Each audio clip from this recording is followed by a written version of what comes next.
विठ्ठल हा चित्ती गोड लागे गाता गीती, विठ्ठल हा चित्ती गोड लागे गाता गीती, आम्हा विठ्ठल जीवन टाळ चिपुडी या धन, विठ्ठल विठ्ठल वाणी अमृत हे संजीवनी, आम्हा विठ्ठल जीवन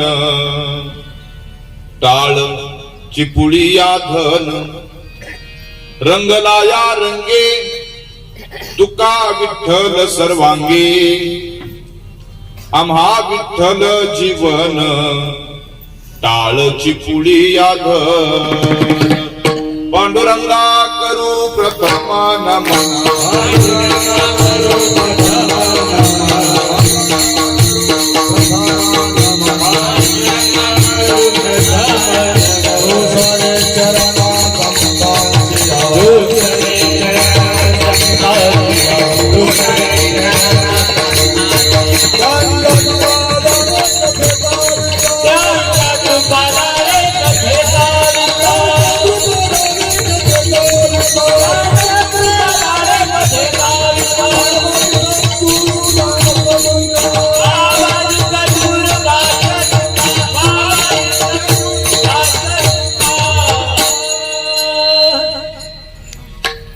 ओम नमो ज्ञानेश्वरा, करुणा करा दयाळा, तुमचा अनुग्रह लादलो पावन झालो चराचरी, जया पूजिले आदरे पांडुरंगे, विमानस्थ केले प्रयाण प्रसंगे, तनुमान दिव्य रूपीच केली, न त्यागी हेली लोकासी नेली. प्रस्तुत प्राप्त प्रसंगी आज या ठिकाणी आपला या मावळ परिसरातील पुणे परिसरातील विठ्ठल परिवार, त्याचे संस्थापक आदरणीय आमदार साहेब सुनील अण्णा शेळके यांच्या माध्यमातून या विठ्ठल परिवाराची स्थापना झाली. अनेक वारकऱ्यांना एकत्रित करून या ठिकाणी हा विठ्ठल परिवार अखंड नामचिंतनाचं या मावळ परिसरामध्ये अत्यंत चांगल्या पद्धतीची साधना या ठिकाणी आपण सर्वजण करतोय. आणि तदनिमित्तानं हा सर्वानुमते सर्वांनी एक विचार करून अखंड हरिनाम सप्ताह व्हावा, कीर्तन महोत्सव व्हावा, त्यानिमित्तानं म्हणून 4 वर्षापासून हे 4थं वर्ष या ठिकाणी अत्यंत सुंदर उपक्रम चालू आहे. गेल्या वर्षीचा या वर्षीचा करोनाचा काळ जरी छोट्या प्रमाणामध्ये आपण या ठिकाणी करत असलो तरी अत्यंत आनंदामध्ये आणि उत्साहामध्ये पहिला सोहळा आपण या ठिकाणी सर्वांनी पाहिलेला आहे.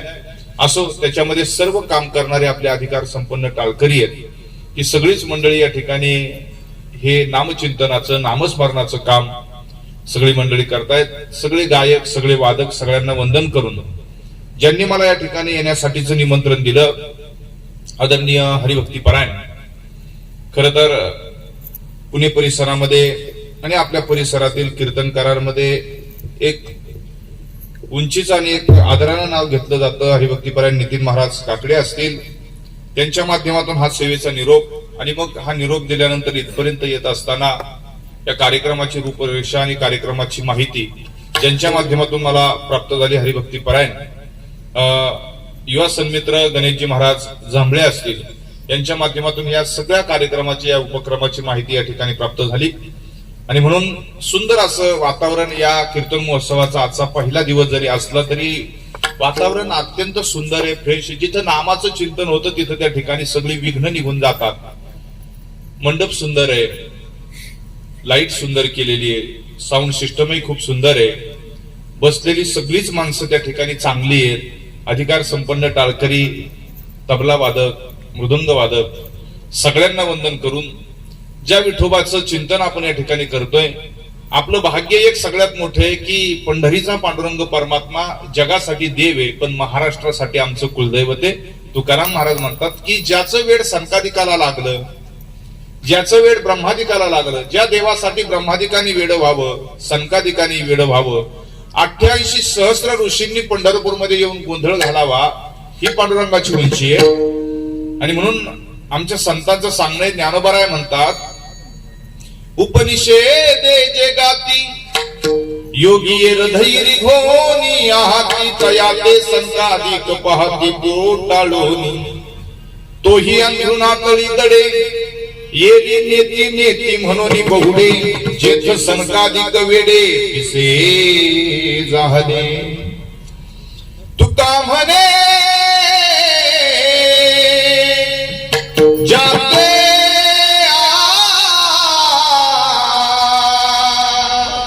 सनकाधिक ध्यात तुका म्हणे जाते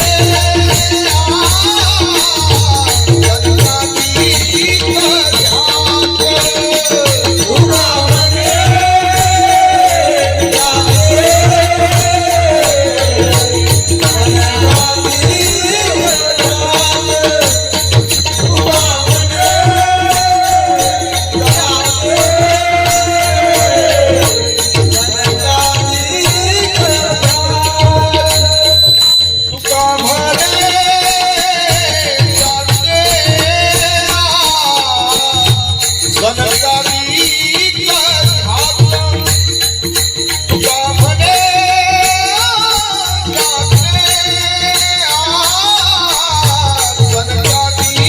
तुका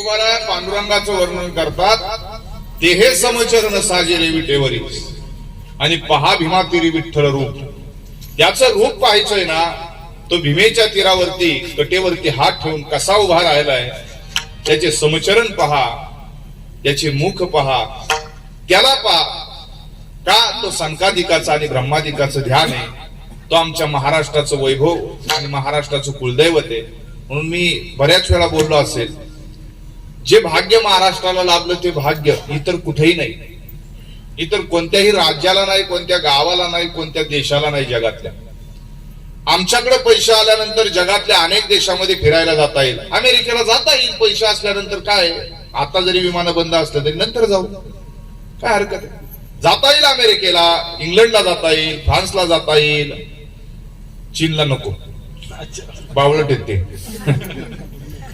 त्यांना काय कळणार आहे आपण किती प्राचीन आहोत ते जरी चिनी असले तरी आपण प्राचीन आहेत त्यांना माहिती नाही आपली खोली काय येते ही खोली जाणण्याकरता त्याला अभ्यास करावा लागेल सांगायचंय मला त्याच्यातून एकच तो देश आपण रिजेक्ट करू दुसऱ्या देशाला जाऊ पैसे आल्यानंतर जगातल्या कोणत्याही देशामध्ये आपल्याला फिरता येईल जगाला जर कीर्तन पाहायचं असेल तर आपल्या महाराष्ट्रातच यावं लागेल हे महाराष्ट्राचं वैभव आहे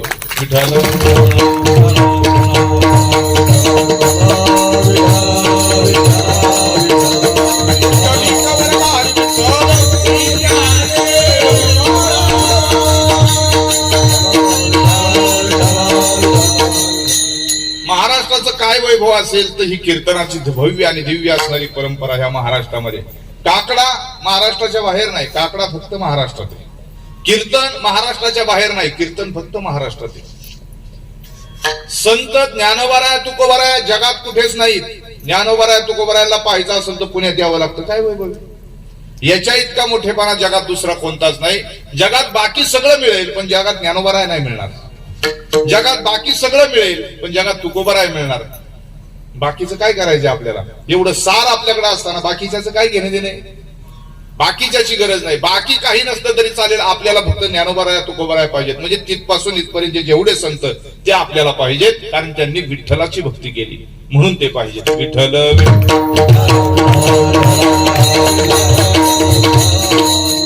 कुठंतरी आपण आता पाय मोकळे करायला बाहेर पडत होतो, आला लगेच ओमिक्रॉन. आपल्याला पुन्हा संकटामध्ये. ते इतकं 20 महिन्याच्या कालखंडात किती जाम झालतो आपण. घरामध्ये बसून नको नको झालं होतं. गावाकडे तरी इकडे तिकडे जाता येतं, फिरता येतं, पण शहरातल्या माणसांनी खाली जिन्याने पण खाली उतरायचं नाही. का उतरायचं नाही? जर उतरले तर कोण असायचं? दांडकेवाले मामा असायचे, पोलीस काका असायचे. आपल्याला बाहेर पडल्यानंतर चोप बसायचा. कुठंतरी बाहेर पडायला जागा झाली आणि लगेच त्या ठिकाणी पुन्हा अशा म्हणून आजपासून बातम्या नाही पाहिजे, डोकं फिरतं बरं का. जास्त बातम्या पाहिल्यानंतर तुम्ही कीर्तनाला पण येणार नाहीत, म्हणून बातम्या पाहिजे नाहीत. काय झालं, आता बाहेर पडायला लागलो होतो. मागच्या लॉकडाऊनची एक गोष्ट सांगतो. तर 20 महिन्याच्या कालखंडामध्ये बऱ्याच वेळा लॉकडाऊन मध्ये फक्त भाजीवाले फिरत होते, मेडिकलची दुकानं उघडी असायची, किराणा माल अथवा दुधाचं. एवढ्याच लोकांना, इमर्जन्सी वाल्यांनाच फक्त त्या ठिकाणी इकडे तिकडे जायला संधी होती. घराच्या दाराच्या समोर भाजीवाला यायचा. आमच्या बाजूचा एक माणूस 8 दिवस घरातून बाहेर पडला नव्हता लॉकडाऊनच्या काळात, कारण त्यांनी एक जणाला पोलिसांनी मारताना पाहिलं होतं. तो म्हणला तिथं जाऊन पाठाण रंगून घेण्यापेक्षा नाही गेलेलं बरं, म्हणून तो खालीच उतरला नाही. 8 दिवसामध्ये त्याचे पाय इतके जाम झाले. त्यांनी असा विचार केला, म्हणला आता भाजीवाला खाली ओरडतोय, भाजी आणण्याच्या निमित्ताने पिशवी घेऊन खाली जावं आणि आपलं पाय मोकळं करून यावं. म्हणून ते काय झालं, भाजीवाल्याचा जसा आवाज आला, यांनी बायकोला सांगितलं मी भाजी आणायला होतो, पिशवी घेतली, खाली आलं. ते हातगाडी घेऊन चाललो होतो भाजीवाला. त्याला म्हणला एक काम करा, तुम्ही काय करा, म्हणजे माझ्या घरामध्ये तुम्ही चहा घ्या, 10 मिनिटात मी तुमची भाजी विकून येतो, माझे पाय पण मोकळे होतील. तो भाजीवाला म्हणला खरा भाजीवाला तर माझ्या घरात चहा पेर बसला. म्हणजे तुम्हाला कळालं मला काय म्हणायचं. कुठंतरी चालू झालं होतं आणि पुन्हा ती लाट. भगवान परमात्म्याने त्या ठिकाणी एवढ्या सगळ्या लाटांमधून आम्हाला सुरक्षित ठेवले. लोक आता बाहेर पडली होती पण रोज म्हणायची, महाराज देवाने आमचं खूप नुकसान केलं, खूप लॉस झाला या करोनाच्या काळात. खरं वाटतं का तुम्हाला लॉस झालाय? महिलांना काय वाटतं? काहीच वाटत नाही. आज एकादशी म्हणून काहीतरी वाटत असेल ना. लॉस झाला का प्रॉफिट झाला? एका मताने उत्तर द्या. हा, अगदी बरोबर आहे. कसा प्रॉफिट झाला त्याचं कारण एकाच वाक्यात सिद्ध करून दाखवतो. कुणी जर म्हणत असेल लॉस झाला, तर आपला लॉस काहीच झाला नाही, आपला झाला तो प्रॉफिट झाला. देवाने आम्हाला या वर्षीचा हा सप्ताह करायला जिवंत ठेवला, हा प्रॉफिट नाही का आपला? हाच प्रॉफिट आहे आपला. याच्यापेक्षा काय मोठा प्रॉफिट पाहिजे? नसतोच राहिलो तर कुठून प्रॉफिट पाहिला असता? कमीत कमी पैशामध्ये प्रॉफिट लॉस मोजतो. हातात पैसे आल्यानंतर मोजत असताना माणसाने विचार करावा, ते हातात घेतलेले पैसे हे मोजण्यासाठी तरी शिल्लक ठेवलं ना आपल्याला. जर शिल्लकच नसतं ठेवले तर आपण कसे पैसे मोजले असते? पैसे मोजायला तरी परमात्म्याने शिल्लक ठेवले. आता उद्यापासून का कोणी म्हणला लॉस झाला, देवाने आमचा लॉस केला, देव म्हणून आता 2 लाटेत याला वाचवले, 3ऱ्या लाटेत बघतो ज्याचं काय करायचं ते. का दूषण द्यायचं देवाला? देव आम्हाला वाचवतो. का त्याचं चिंतन करायचं? विठ्ठल हा चित्ती. का त्याचं गाणं गायचं? गाणं जगाचं काही उपयोग होणार नाही. आता आरची परशाचं गाणं काय महाराष्ट्राने काही कमी म्हणलं का? पण फायदा काय झाला का? नको ते गाणं गायल्यानंतर फायदा काहीच होणार नाही, पण देवाचं गाणं गायल्यानंतर देव आपल्याला भेट देईल. गोकुळामधल्या त्या गोपिका जर एकत्र आल्या तर तुकाराम महाराजांचं बाळक्रीडेतलं एक गोड प्रमाण आहे. विठ्ठल विठ्ठल.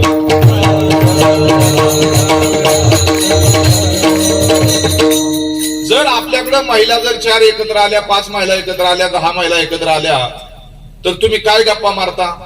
कोण कोणती साडी घालतं, कोण कुठं जातं, कुणाची साडी कसली आहे, याच्या व्यतिरिक्त आपल्या काही गप्पा असतात का? याच्या व्यतिरिक्त दुसऱ्या गप्पा काहीच नसतात. पण त्या गोकुळातल्या जर गोपिका एकत्र आल्या तर त्यांच्या गप्पा काय असायच्या? कृष्णाची या ओव्या गाणे गाती गीत, कृष्णाची या ओव्या गाणे गाती गीत, कृष्णाची या ओव्या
कृष्णाची ओव्या गाणे गातीत कृष्णाची ओव्या गाणे गातीत कृष्णाची ओव्या गाणे गातीत कृष्णाची ओव्या गाणे गातीत कृष्णाची ओव्या गाणे गातीत.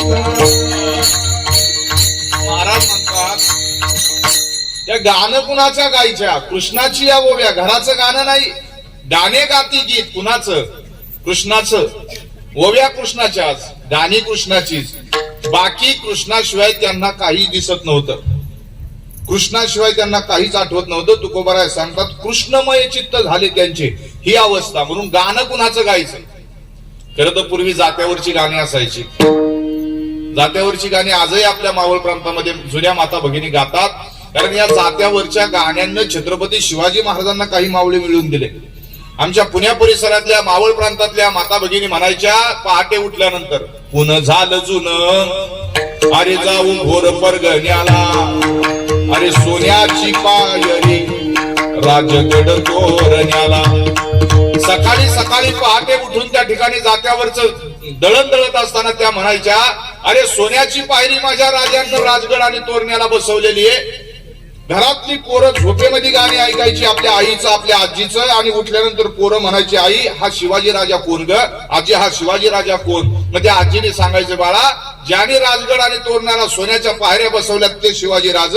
याच्यातून एक एक मावळा हिंदवी स्वराज्याला मिळत गेला नुसत्या गाण्यानं. आरची परशाने महाराष्ट्र जिघाड झाला, पण जात्यावरच्या गाण्यानं हिंदवी स्वराज्याला मावळे मिळाले. हे सामर्थ्य जात्यावरच्या गाण्याचं आहे. बरं, आता हे जात्यावरचं गाणं सामान्य आहे का? जात्यावरचं गाणं गात असताना ती सासूरवाशील लेक असती कुठं? माहेरात असते का सासरात असती? तुम्ही बोललं की मला कळत. बोलताना हा सासरात असत. बरं, जातं कुठलं असतं? ते जातं कुठलं असतं? सासरच असतं ना. घर कुठलं? सगळं सासरचं. दळण कुठलं? आणि गाणं कुणाचं असतं? का बरं असं? हा पक्षपात होत नाही का? म्हणजे राहायचं इकडून आणि प्रचार तिकडचा करायचा का? हे कुठलं गणित? महाराज, माता भगिनी पूर्वीच्या जुन्या भावावरचं गाणं गायच्या. वाटच्या वाट सरा काय पाहतो खेड्याला, आणि सोन्याचं रूप माझ्या भावाच्या दारा. सोन्या सावकाराचं कर्ज तिच्या भावाच्या दारात. म्हणजे भावावरती ती म्हणायचं सोन्याचं कुलूप. म्हणजे केवढं कौतुक. बाबाजीच्या हयालीत येती शेत शेत करी, दारी खेचरांचा खच घरी भरली कचेरी. बहिणाबाईंचं गाणे. बहिणाबाई म्हणतात आमच्या बापाच्या हयातीमध्ये जशी काही घरामध्ये कचेरीच भरलेली असायची, असा खेचरांचा खच लागायचा आमच्या दाराच्या समोर. एवढंच नाही, त्यांना जर एखादं माहेरचं कुत्रं दिसलं तर त्या सासूरवाशील की माहेरच्या कुत्र्यावरती गाणं म्हणायच्या. त्यांच्या समोर जर माहेरचा बैल दिसला तर माहेरच्या बैलावरती गाणं असायचं. पण हे सासरच्या बैलांना आजपर्यंत कळालं नाही. विठ्ठल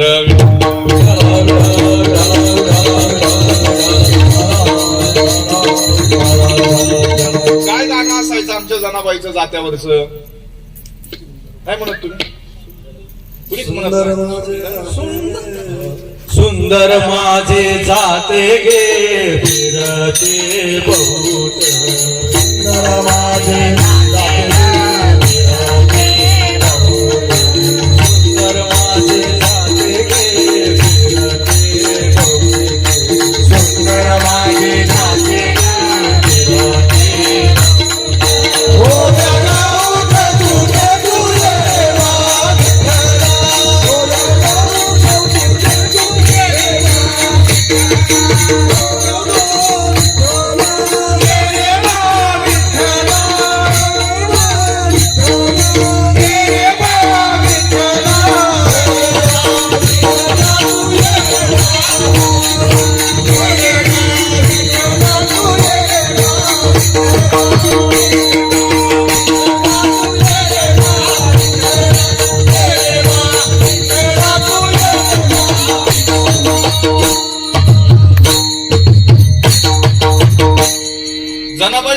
तसंच म्हणतात ना, सासू आणि सासरा किरकोळ सदा आणि ओव्या दाऊ सासू आणि सासरा हे सासरचे नाते आहेत. पण जनाबाई म्हणतात माझा भ्रतार तोय, मी त्याचं गाणं गाते. जीव शिव दोन्ही खुंटे ग प्रपंचाचे नेटे ग लावणी पाटी बोटे रे तू. असं मला म्हणायला मदत करत जा बरं राहतं जरा. आणि असं काय आपला करार झाला नाही मी एकट्यानेच गायचं आणि एकट्यानेच बोलायचं म्हणून बरं का. विठ्ठल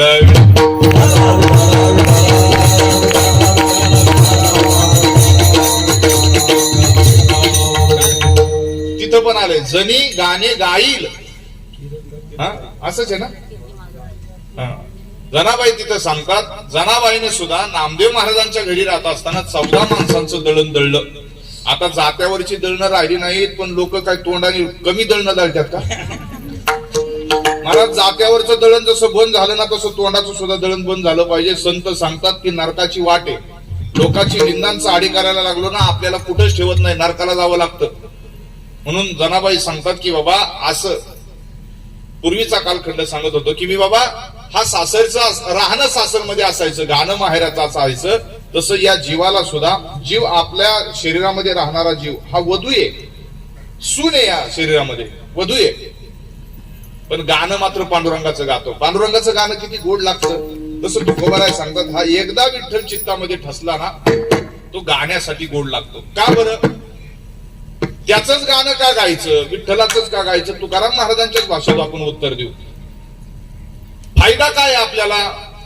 जर आरची परशाचं गाणं म्हटल्यानंतर महाराष्ट्र सैराट होतो, मग तुकाराम महाराज म्हणतात विठोबाचं गाणं म्हणल्यानंतर फायदा काय.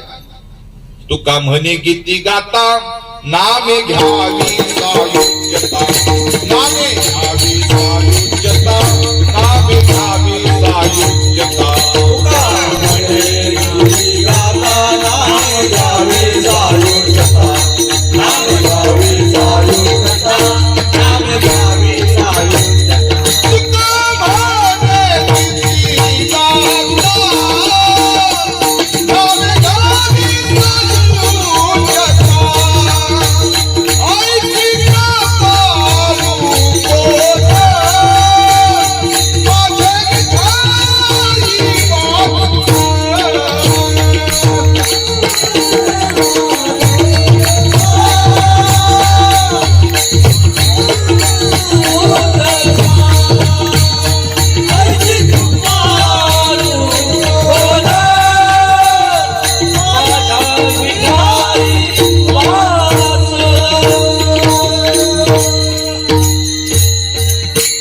तुका म्हणे गीती गाता नामे घ्यावी सायुज्यता.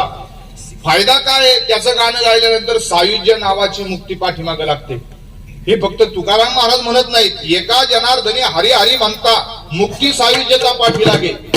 सायुज्य नावाच्या मुक्तीला आपल्या पाठीमागे पळावं लागतं, म्हणून त्याचं गाणं गायचं. देवाचंच गाणं का गायचं याच्यावरनं चालतं. गोड लागे गाता गीतीना याच्या संबंधानं आपण बोलतोय. त्याचं गीत का गायचं. जगातली बाकीची गाणं कधीतरी संपणारी आहेत, काळाच्या पडद्यावर जाणारी आहेत. पण आजपर्यंत असं कधी झालं का. 800 वर्ष झाली ज्ञानोबारांचा रूप पाहता लोचने आपण गातोयच ना, तो कधी शिळा झाला का. जे शिळ होत नाही त्याला अभंग म्हणतात, आणि जे शिळ होत ती नको ती गाणी असतात. कितीतरी गाणं काळाच्या पाठीमागे गेली ना. काही काही गाणी आली गेली, काही माहिती नाहीत आणि काही मनुष्यही वाटत नाहीत. पण रूप पाहता लोचने अभंग असं कधी झालं का मनुष्य वाटला नाही. सुंदर ते ध्यान असं कधी झालं का मनुष्य वाटलं नाही. ते कधी शिळ होत नाही. संतांचं वाङ्मय कधी शिळ होत नाही. विठ्ठल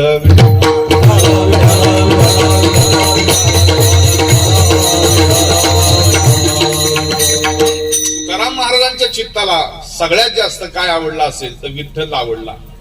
का बरं विठ्ठल आवडला. तुकाराम महाराजांच्या चरित्रातली एक छोटीशी गोष्ट सांगतो. सगळ्यांना माहिती, अनेक वेळा अनेक कीर्तनकार सांगतात, गमतीने सांगतात. तुकाराम महाराजांच्या मुखावरती विठ्ठलाचं नाव किती होतं, कारण विठ्ठलाशिवाय बोलायचंच नाही तुकोबारांनी ठरवलं होतं.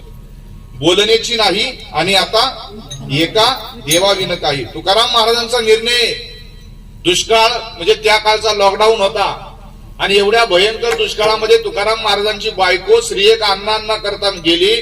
पत्नी गेल्यानंतर दुष्काळ पाहिला तुकाराम महाराजांनी. गाव कोपला पाटील गावचे हे लोक आता म्हणजे भीक कोण घाली सगळी परिस्थिती आपल्याला माहिती आहे. तो प्रसंग सांगत नाही आता. फक्त मुद्दा इतकाच आहे, तुकाराम महाराजांची पत्नी गेल्यानंतर तुकाराम महाराजांनी घेतलेला हा निर्णय आता बोलायचं नाही, आणि बोललो तो देवाशिवाय बोलणार नाही. 20 महिन्याच्या काळात सरकार रोज सांगत होतो तोंडाला मास्क लावा, कमी बोला, मास्क लावा. पण आपण माणसं इतके बोलके की तो मास्क सुद्धा भिजवून टाकायचो. आपल्याला बोलण्याशिवाय करमत नव्हतं. पण संत बोलतात, देवच बोलतात, आणि आपण बोलतो तो संसार बोलतो. घटना सांगायची मला. संतांच्या जिभेला सुद्धा चव ती कशाची, तर विठ्ठलाची. इथं विठ्ठल नाम जप चाललाय ना, त्या अनुषंगाने बोलतो. तुकाराम महाराजांच्या चरित्रातला एक सगळ्यांच्या समोर असलेला प्रसंग आहे की तुकाराम महाराजांच्या घरी त्यांची एकदा मेहुणे आले होते जेवायला. प्रसंग सगळ्यांना पाठातला आहे, माहितीतला आहे, थोडक्यात सांगतो. बऱ्याच दिवसांनी भाऊ आला. जिजाऊ आई साहेबांनी भाऊ आला म्हणून सकाळपासून तयारी केली. सुंदर असा पुरणपोळीचा स्वयंपाक केला. सायंकाळची वेळ झाली, भावाचं आगमन झालं. त्याचं स्वागत तुकोबारायांनी केलं, जिजाऊ आई साहेबांनी केलं. आणि स्वागत झाल्यानंतर जेवणासाठी त्या ठिकाणी ताटही तयार झालं. एका बाजूला तुकाराम महाराज जेवायला बसले, एका बाजूला तुकाराम महाराजांचे मेहुणे जेवायला बसले.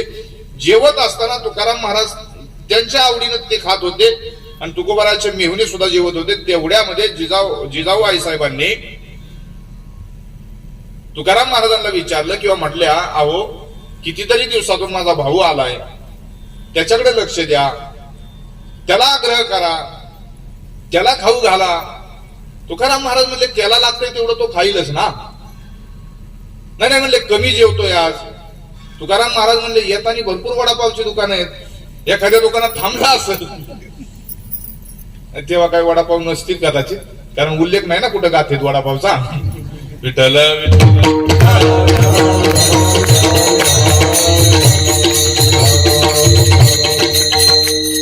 वडापाव नव्हता पण बशी होती.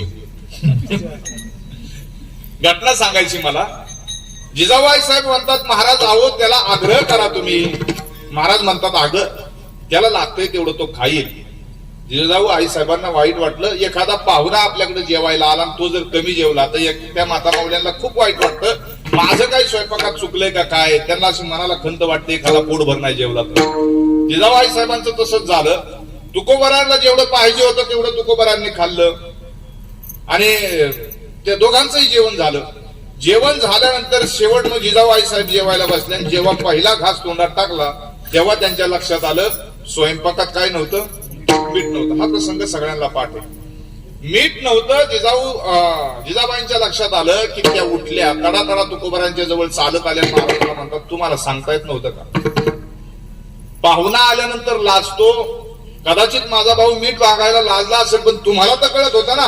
पण तुकोबारा सांगता, कशाचं कळतंय, काय खातो आम्ही, कसं या सांगा ते, आणि कैसे लागते नेनोमुखी, काय खातो हे आम्हाला कळत नाही, आमच्या जिभेला चव नाही. त्यावेळेस जिजाऊ आई साहेबांनी विचारलं, तुमच्या जिभेला चव तरी कशाची? तुका म्हणे माझ्या जिभीचे दिवाना, तुका म्हणे माझ्या जिभीचे दिवाना, तुका म्हणे माझ्या जिभीचे दिवाना, तुका म्हणे माझ्या जिभीचे दिवाना. तुका म्हणे माझ्या जिभीचे दिवाना, तुका म्हणे माझ्या जिभीचे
थोडी शिट्टी मारते बघा.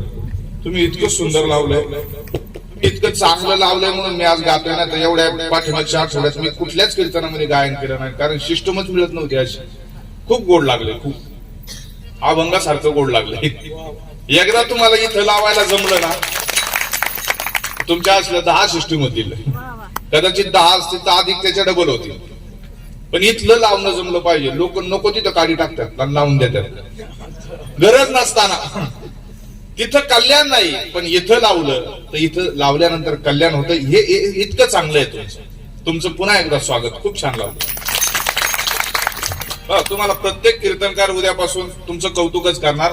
आणि त्यांना जे पाहिजे ते मिळालं की कीर्तनकाराचं हे अर्ध भांडवल हेच आहे.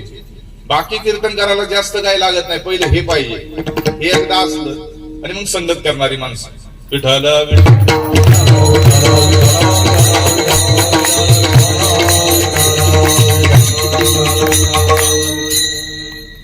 तुकाराम महाराज आपल्या पत्नीला सांगतात, आमच्या जिभेला चव कशाची आहे? तुका म्हणे माझ्या जीवीचे जीवन आणि काय विठ्ठल निदान सापडले. आमच्या जिभेला फक्त विठ्ठल या 3 अक्षराची चव लागते. याच्या व्यतिरिक्त आम्हाला चव लागत नाही. काय खातो आम्ही कासया सांगा ते, कैसे हे लागते नेनमुखी. आम्हाला बाकीचं काय चवीचं लागतं काय नाही हे कळत नाही. त्याला जोडून एक गोष्ट सांगायची जुने कीर्तनकार रामानाचार्य ढोक महाराज सांगतात नेहमी पाम. जुनी गोष्ट सांगायची म्हणले, एकदा बऱ्याच दिवसांनी किंवा पहिल्यांदाच जावई सासरवाडीला आला. बऱ्याच वेळा ह्या कीर्तनात गोष्टी लोकांना जास्त आवडतात. पहिल्यांदा जावई सासरवाडीला आला. जुना काळ आपल्याकडे जर जुन्या कालखंडामध्ये जावई पहिल्यांदा सासरवाडी आला की भला मोठा पुरणपोळ्याचा स्वयंपाक असायचा. त्याच्याबरोबर 4-8 लोकांना जेवायला सांगितलं जायचं. कोणताही सण आला की पहिलं खूप काय असं गोड नव्हतं. आता महाराज पंक्तीला रोज गोड नसलं तर बोला तुम्ही, नसलं तर लोक बोलतात आज का गोड नाही म्हणून. आणि पूर्वी कधीतरी एखाद्या पंक्तीला असायचं. आज आपण इतकं गोड खातो, त्या गोड खाण्याचं प्रमाण राहिलं नाही म्हणून डायबिटीज आलाच की. पूर्वी कुठे मिळत होतं एवढं गोड? गोड जर एखाद्याच्या ठिकाणी एखाद्याने घरी पंगत ठेवली तर लोक तिथं किती जिलेबी खातो याच्यावरनं मोजून खायचे. का? एखाद्याच्या ठिकाणी असायचं, दुर्मिळ असायचं, मिळत नव्हतं. परिस्थिती सगळ्यांची तशी बेताची असायची. तसा पूर्वीचा काळ. काय गोड पदार्थ बनवायचा जावयांना? श्रीखंडपुरी वगैरे तसलं काहीच नव्हतं. काय होतं मग? पुरणपोळीचा स्वयंपाक सासूनी सकाळपासून केला. आणि तसंच झालं. संध्याकाळपर्यंत तो स्वयंपाक करत होती. स्वयंपाक सुंदर झाला. जावई आला, हातपाय धुवायला पाणी दिलं. बरोबर जावई जेवायला पण बसले. 7:45 वाजता बसलं.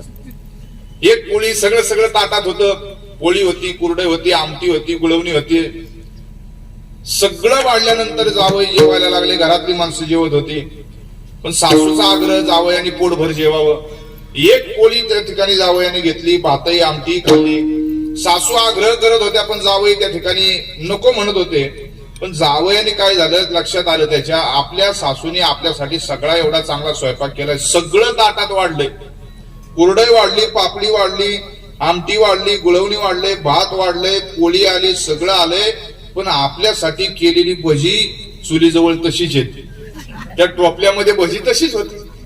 आता जावई पहिल्यांदा आल्याला त्याने ते पाहिल्यानंतर विचार केला, मागावं तर लाज वाटती आणि नाही मागावं तर भजी तर आपल्यासाठी केलं ना.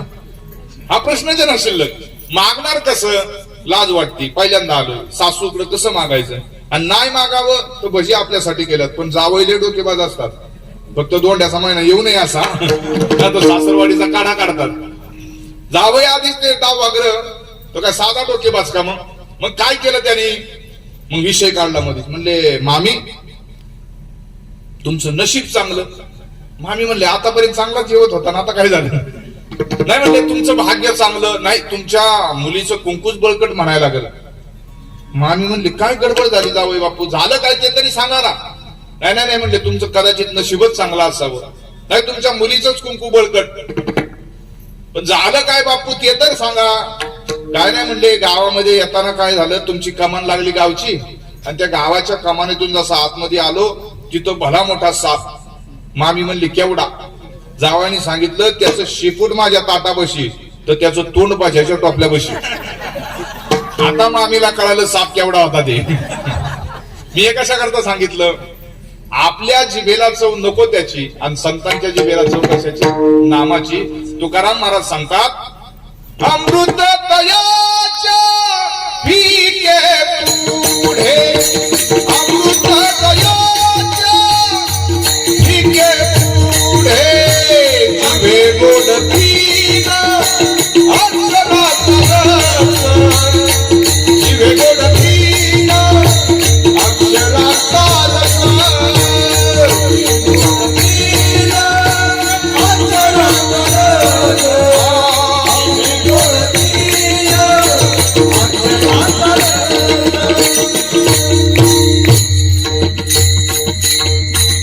अमृताला सुद्धा माग सारावं का हो? जगामध्ये अमृतासारखं गोड काहीच नाही.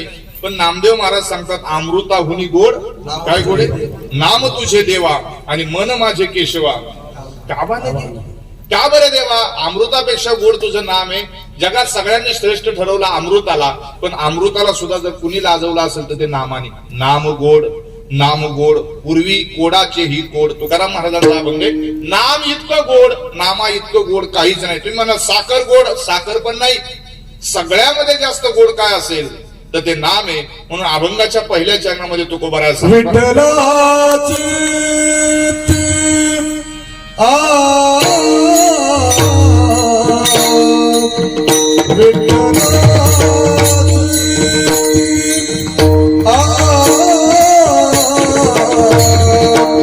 विठ्ठलाची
आम्हा विठ्ठल जीवा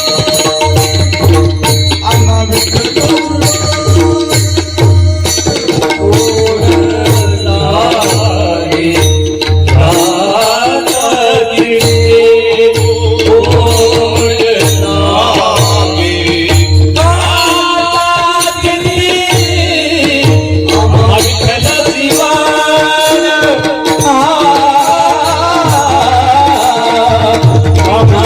Bye.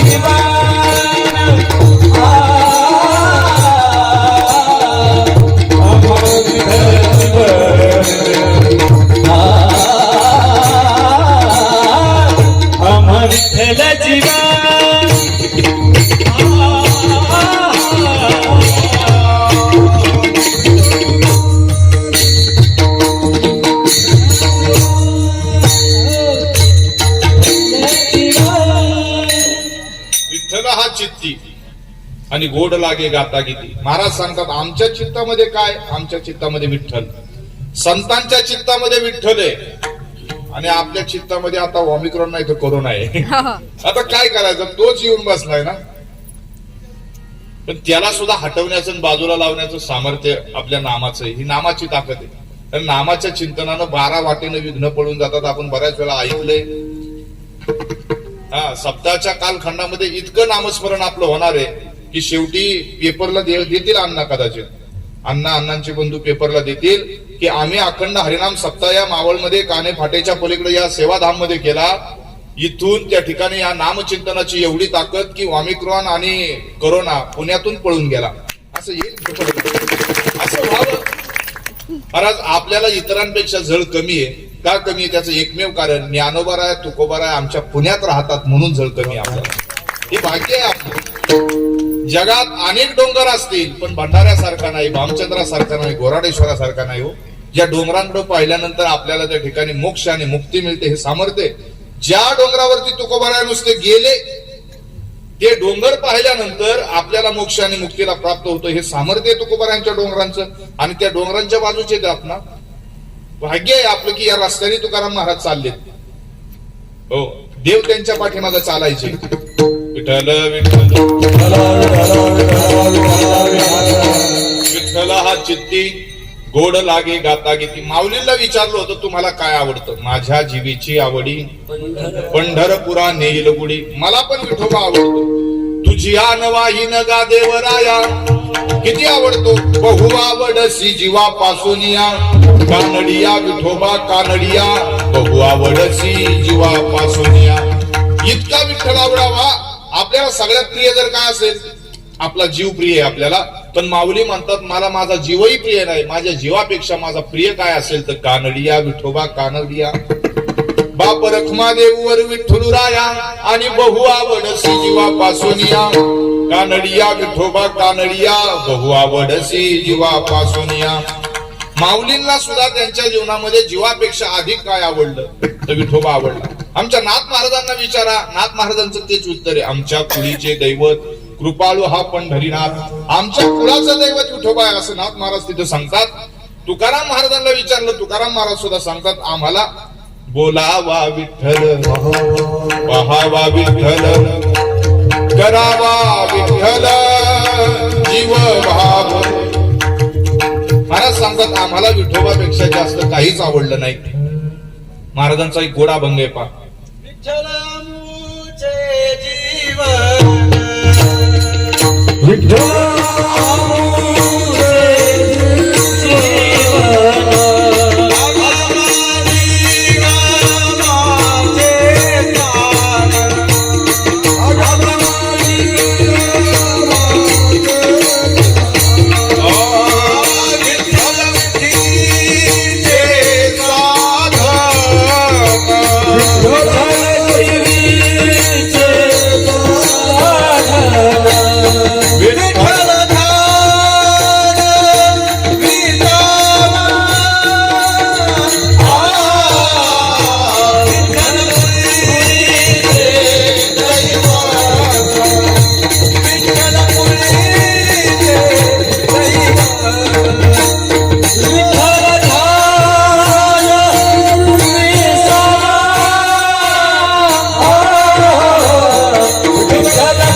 पहिला अभंग आहे तुकाराम महाराजांचा. महाराज सांगतात विठ्ठल आमचं जीवन आहे. आणि मला असं वाटतं या पुणे परिसरामध्ये या विठ्ठल परिवाराच्या माध्यमातून आपला परिसर सुद्धा विठ्ठलमयच झालेला आणि विठ्ठल आमचं जीवनच झालेलं आहे. आणि ते का होऊ नये. विठ्ठल आमचे जीवन, आगम निगमाचे स्थान, विठ्ठल सिद्धीचे साधन, विठ्ठल ध्यान विसावा. सगळं मिळते, ध्यानही मिळते आणि विसावा सुद्धा मिळतो. विठ्ठल कुळीचे दैवत विठ्ठल वित्त गोत चित्त विठ्ठल पुण्य पुरुषार्थ आवडे मात आम्हाला गोष्ट आवडती ती पण विठ्ठलाची. विठ्ठल विस्तारी लाजगी सप्तही पाताळे भरुनी. विठ्ठल व्यापक त्रिभुवनी. विठ्ठल मुनी मानसी. विठ्ठल जीवीचा जिव्हाळा. विठ्ठल कृपेचा कोवळा. विठ्ठल प्रेमाचा पुतळा. लावी यदाचा विश्व विठ्ठले. विश्वाला चाळा लावला या विठ्ठलानं. विठ्ठल बाप माय चुलता. तुम्ही इतकं गुड वाजवता ते वाजवल्यामुळे मी आवडत नाही. मी खरंच एवढं आहे ना 8-15 दिवसात इतक्या चाली कधीच म्हणल्या नाही. तसे आपण चालीचा असेल बरं राहतं पण नव्हते म्हणले मी. ते वाजवणं गोड आहे. तुम्ही इतके गोड आहेत. सगळंच सुंदर नाही का. इथलं येणं सुंदर. इथलं जाणं सुंदर. मंडळी महाराज सांगतात. आणि त्या जाण्या येण्यामधलं अंतर सुंदर. इथलं विठ्ठल नाम सुंदर. इथला नंतरचा फराळही सुंदर. आणि फराळाच्या मधला फराळ आणि विठ्ठल नामामधलं कीर्तनही सुंदर. आणि कीर्तनाला बसलेली माणसंही सुंदर. विठ्ठल विठ्ठल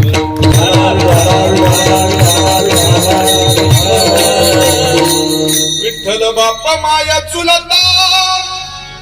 विठ्ठल भगिनी आणि भ्राता. विठ्ठल विन चाड नाही गोता.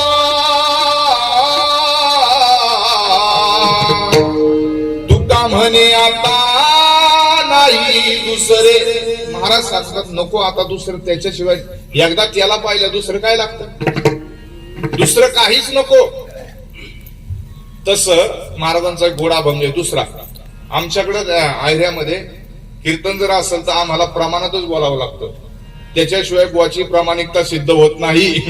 इकडच्या तिकडच्या गप्पां गोष्टी मारल्या ते दुसऱ्यांदा आम्हाला कीर्तन नसतं तिथं. तुम्ही विचारा तिथं सगळं. तुकाराम महाराज काय म्हणतात, संतोष काय म्हणतो हे महत्वाचं नाही. तुकाराम महाराज काय म्हणतात, माऊली काय म्हणतात, ज्ञानोबारांच्या ओव्या सांगा, भागवताच्या ओव्या सांगा. तुकाराम महाराजांचे अभंग नुसते तुम्ही सांगत राहा. बाकी आम्हाला नसलं तरी काय चालेल. कारण आपल्या सांगण्यात तेवढी ताकद नाही अजून महाराज.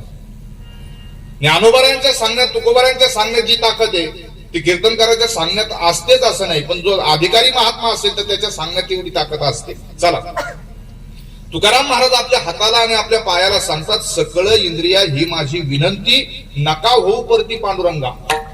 इंद्रियांना सांगतात. हाताला सुद्धा हात जोडतात तुकोबाराया. पांडुरंगाला विनमुख होऊ नका. पायाला सांगतात पांडुरंगाशिवाय पाय दुसरीकडे कुठे जाऊ देऊ नका.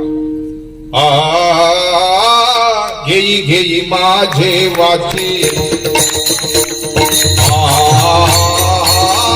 घेई घेई माझे वाचे.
डोळे तुम्ही घ्या रे सुख.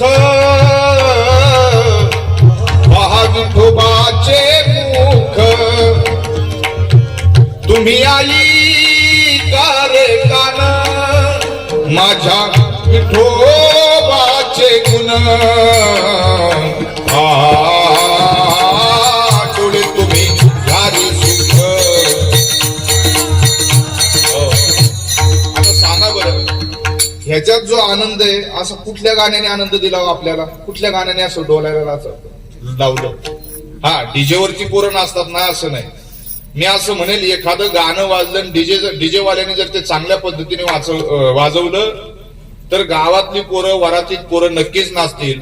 पण भजनामध्ये इतकी ताकद आहे ना, अभंगामध्ये इतकी ताकद आहे, आमच्या मृदंग वाजवणाऱ्यांमध्ये, तबला वाजवणाऱ्यांमध्ये इतकी ताकद आहे. विश्वाचा मालक पांडुरंग परमात्मा इथं नाचतो, हे सामर्थ्य आहे त्याचं. या नाचण्याचं सामर्थ्य वेगळंय, त्या नाचण्याचं सामर्थ्य वेगळंय. तिथं नाचल्यानंतर 84 लक्ष योनीमध्ये पुन्हा पुन्हा यावं लागेल, पण इथं नाचल्यानंतर 84 लक्ष योनीचे फेरे संपतात. हे सामर्थ्य इथल्या नाचण्याचं. मग नाचावं कुठे हे आपण ठरवायचं. म्हणून सगळ्या इंद्रियांना आपण रोज, जसे तुकाराम महाराज विनंती करतात सगळ्या इंद्रियांना ना, तसं आपणही रोज विनंती करायची. बाळा, मुखाला सांगितलं पाहिजे. नाथ महाराजांनी तर आपल्या वाचेला नियम दिला होता. वाचेने खरंच बोलायचा हा नियम नाथ महाराजांनी दिला होता. कानाने श्रवणे करावे कीर्ती श्रवण, मुखाने करावे नामस्मरण, जिव्हेने करावे. नाथ महाराजांची भागवतातली ओवी आहे की बाबा, कानांना सांगितलं तुम्ही भगवंताची कीर्ती ऐका, जिभेला सांगितलं आणि मुखाला सांगितलं तुम्ही परमात्म्याचं नामस्मरण अहर्निशी रात्रंदिवस करा. अह म्हणजे दिवस आणि निशी म्हणजे रात्र. रात्रंदिवस काय करायचं तर हे करायचं. आणि म्हणून महाराज सांगतात की विठ्ठल हा चित्ती गोड लागे गाता गीती. म्हणून हे सगळं गाता गाता आणि हे सगळं करता करता हे करायचं तरी कशासाठी हो? का त्याचं नाम घ्यायचं? देव आम्हाला सांभाळतो म्हणून घ्यायचं, देव आमचं रक्षण करतो म्हणून घ्यायचं. आपल्याकडे एक पूर्वी अशी म्हण होती पहा, ज्याची खावी पोळी त्याची. मग याची टाळी वाजवल्यानंतर तुकाराम महाराज सांगतात ना, वा हे टाळ टाळा टाळी होय होळी विघ्नांची, होय होळी विघ्नांची, होय होळी विघ्नांची.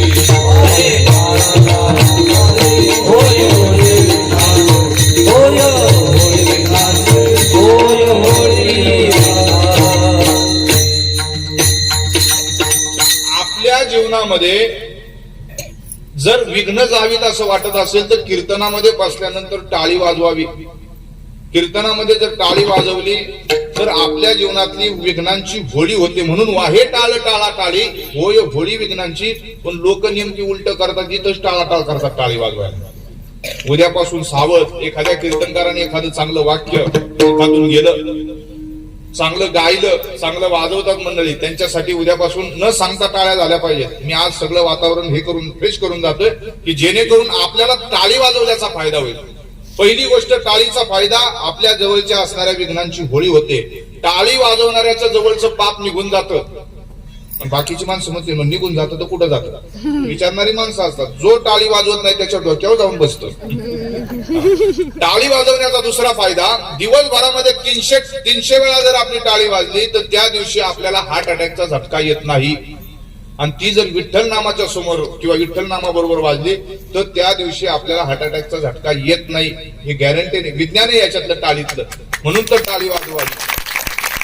टाळी वाजवावी, गुढी उभारावी, वाटही चालावी, पंढरीची. टाळी वाजवावी, गुढी उभारावी. कशासाठी हा नियम आहे?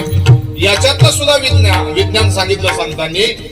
अॅनाटॉमी शास्त्र सांगतं, शरीर शास्त्र असं सांगतं, आपल्या हातावरती हे सगळ्या म्हणजे ज्या 72,000 नाड्या आहेत ना, त्याच्या सगळ्याची बटणं आहेत ही हातावरची पेरी आपली. म्हणून टाळी वाजली की आपल्या होळी, विघ्नांची होळी होते. टाळी वाजली की आपल्या जवळचं पाप निघून जातं. टाळी वाजली की शरीरातल्या 72,000 नाड्या त्या ठिकाणी चालू होतात. आणि टाळी वाजवणाऱ्याच्या हाताला कधीच खरूज होत नाही बरं का, हे तितकंच खरंय. आता त्याच्यासाठी तरी वाजवताल तुम्ही.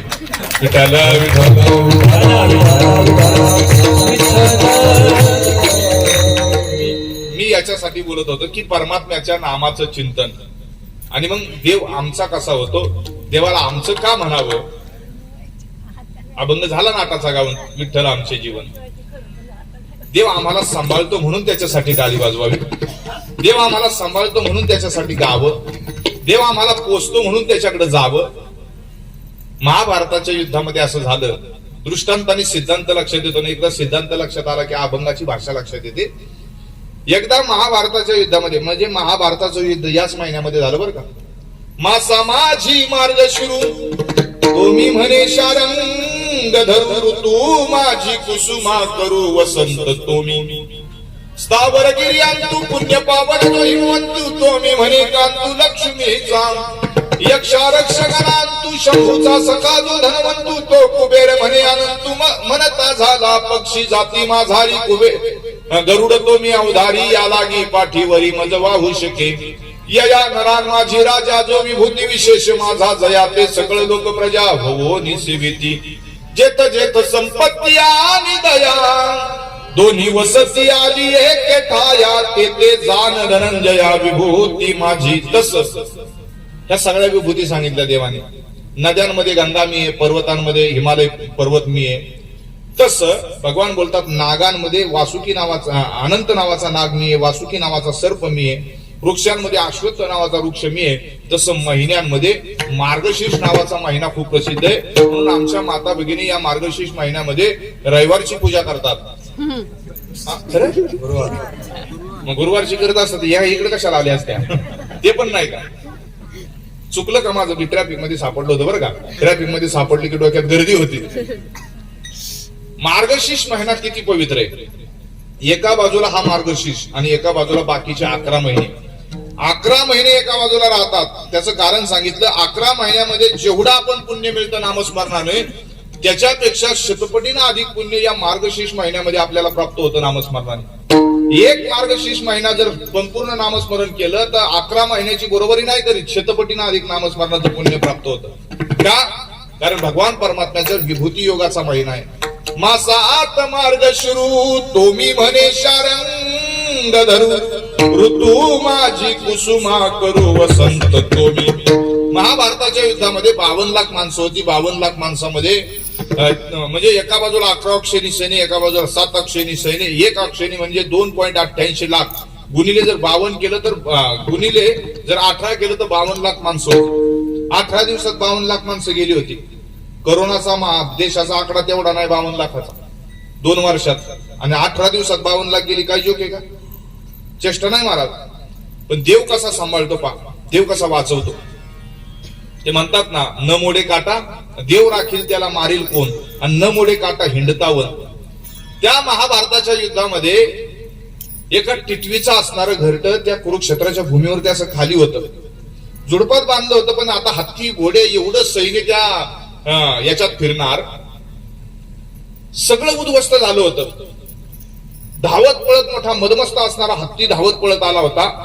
पळत असणाऱ्या हत्तीचा पाऊल त्या टिटवीची जी पिल्ल होती त्या पिल्लांवरती 4-5-6 पिल्ल होती. त्या पिल्लांवरती असं पाऊल पडणार. तेवढ्यामध्ये देवानी जर ठरवलं नाही एखाद्याला वाचवायचं ओमिक्रॉन येऊ नाही तर करोना येऊ. त्यांनी एकदा ठरवलं असेल ना आपल्याला वाचवायचं. 2 वर्ष तर ठरवलं होतं आपल्याला वाचवायचं म्हणूनच वाचलोय ना आपण. आता हत्तीचा पाय जर पडला त्या पिल्लांवरती तर ती पिल्ल्या काय उड्या मारत जातील का. काय होईल त्यांचं. मरणारच ती. त्यांना पर्याय नाही दुसरा. हत्तीचा पाऊल असा पडणार त्या पिल्लांवरती. पण एक घटना त्या महाभारताच्या युद्धामध्ये अशी घडली.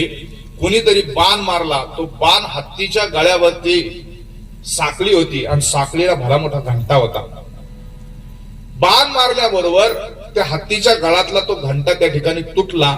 साखळी तुटली आणि तो घंटा खाली पडला. कुठं पडला तो. जिथं हत्तीचा पाय पडणार होता टिटवीच्या पिल्लांवरती बरोबर घंट्याने त्या ठिकाणी काय केलं. कवच दिलं. कवर दिलं. घंटाच त्या ठिकाणी ढाल बनला. हे कसं घडलं. परमात्मा आम्हाला सांभाळतो म्हणून. ते पिल्लांचं त्या टिटवीचं हत्तीचं नाही चाललं. त्या युद्धाचं नाही. प्रत्येक क्षणाला रात्रंदिवस आम्हा युद्धाचा प्रसंग रात्रं काय अंतर्बाह्य जग आणि मन रात्रंदिवस आम्ही सुद्धा त्या काळाशी लढतोय.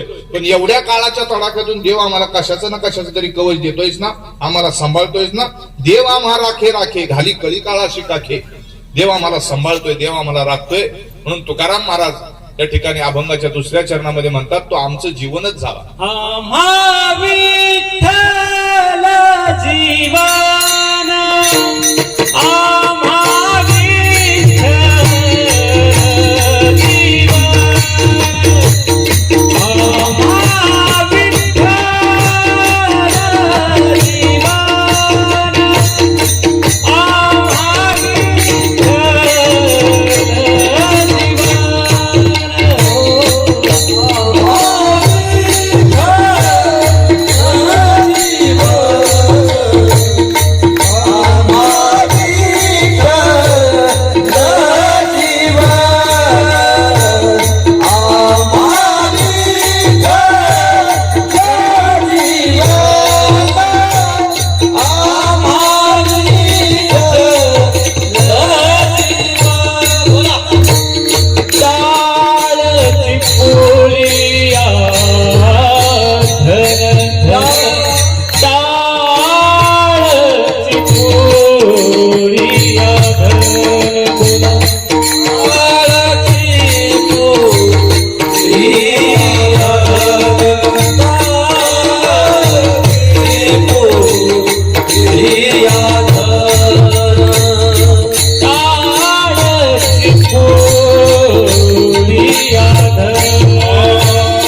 रखुमाई गोपाल रखुमाई गोपाल कुमार गोपाल रखुमाई गोपाल कुमार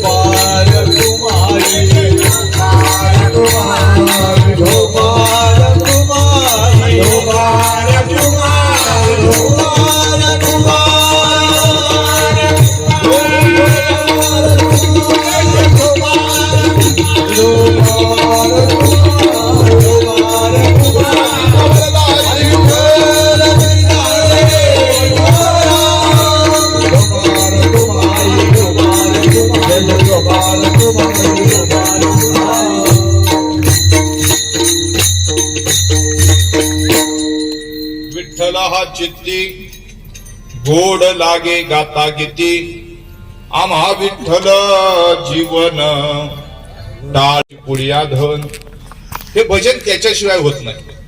हाती टाळ दिंडी मुखी नाम गाणे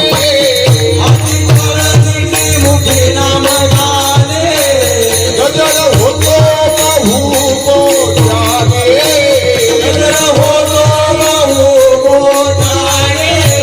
नाही निवडली थोडा लहाने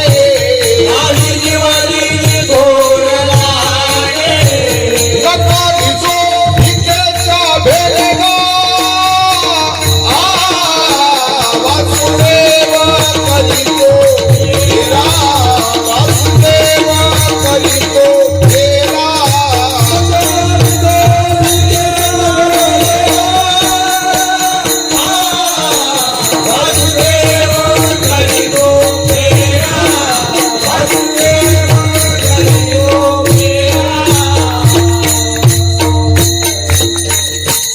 महाराज सांगतात हाती टाळ दिंडी मुखी नाम गाणे त्यानं काय होतो त्याच्यातून घोष होतो गजर होतो बहु मोठ्याने आणि हा जर एकदा कानावर पडला की आपल्याला सुख होतं समाधान होतं. वासुदेव करीतो फेरा वाडियात बाहेर दारा कोणी काही तरी दान पुण्य करा जाब नेता तरी जातो माघाराला वासुदेव करीतो फेरा टाळ दिंडी घेऊन हाती तिथं पण नामदेव मला सांग विठ्ठल नाम गाऊ गीती तिथं पण आम्ही गीत गाऊ पण कुणाचं विठ्ठलाचं गीत गाऊ म्हणून टाळ दिंडी घेऊन हाती विठ्ठल नाम गाऊ गीती आम्ही दैवाचे दास पंढरीरायाचे. नामदेव महाराज म्हणतात आमचं दैव लोकांपेक्षा वेगळं आहे. आम्हाला इथं बसायला मिळत असेल आम्हाला कीर्तनाला यायला मिळत असेल आम्हाला कीर्तनात उभं राहायला मिळत असेल अगदी सिस्टम सुद्धा लावायला कीर्तनात जर मिळत असेल ना समजून जायचं आपल्या कपाळावरच्या रेषा खूप चांगल्या आहेत. हा म्हणजे व्हिडिओ शूटिंग वाल्यांसाठी सुद्धा सांगतो लग्नातल्या शूटिंग अशा तुम्ही हजारो केल्या असतील पण एखादीच कीर्तनातली असतील. समजून जायचं कीर्तनात शूटिंग मिळालं की आपलं भाग्य चांगलंय. म्हणजे कीर्तनात शूटिंग म्हणजे कीर्तनाचं नाही बरं का मी ते व्हिडिओ शूटिंग साठी बोलतोय. अरे इथं येण्यासाठी भाग्य असावं लागतं कपाळावरच्या रेषा चांगल्या असाव्या लागतात तेव्हा हे प्राप्त होतं. म्हणून नामदेव महाराज म्हणतात ना आम्ही दैवाचे दास पंढरीरायाचे म्हणून नामा म्हणे लाखोली सदा आणि अनंत नामे वाहूया गोविंदा. तसं अनंत नामानं या ठिकाणी आपण रोज विठ्ठल नाम जप या ठिकाणी होणारे होत राहतं आणि अखंड त्या ठिकाणी 4 वर्षापासून विठ्ठल परिवाराच्या माध्यमातून करतोय. विठ्ठल विठ्ठल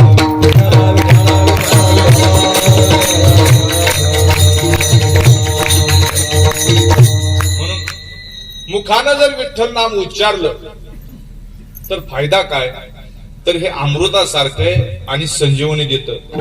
कारण आपण अनेक अभंग ऐकलेत की मेले माणूस जिथं उठविले गोड मला वाटतं ज्ञानोबरायांचा वासुदेव हा गुळगुळा वाजत तिथं विठ्ठल विठ्ठल